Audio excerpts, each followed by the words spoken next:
Although f/0.95 prime lenses are nothing new, historically they have been either very expensive or very poor in terms of image quality, or sometimes both. So is this new Meike 50mm f/0.95 going to be the first one to break the trend? Well, today we're going to find out.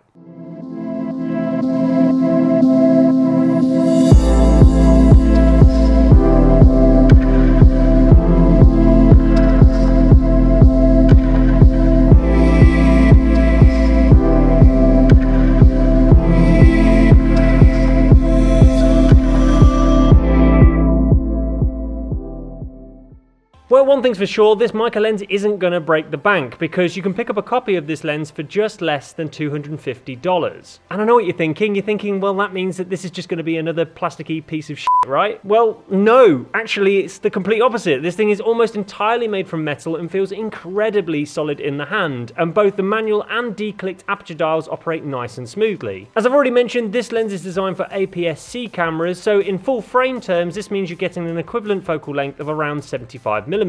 Which is actually a really nice focal length for portraits. Despite its all metal structure and super wide maximum aperture, this lens is actually still pretty small and lightweight and feels perfectly balanced on the front of an APS-C camera like my Sony a6600. One plus side to this lens being completely mechanical in nature is that its manual focus is super smooth and responsive, and the lens also has a nice short throw to it, meaning that focus pulls are super easy to perform. The only problem is that this lens does happen to suffer from focus breathing issues, which obviously isn't ideal for videographers. In our Bokeh Balls test though, the results were a little bit of a mess, to be honest, with large lemon-shaped orbs across the entirety of the frame. And if you even look closely, you can see that there's kind of a strange bright square in the center of the orbs for some reason, which just doesn't look great.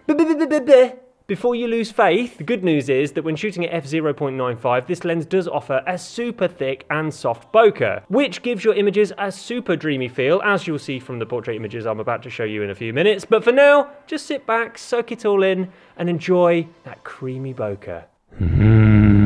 Creamy.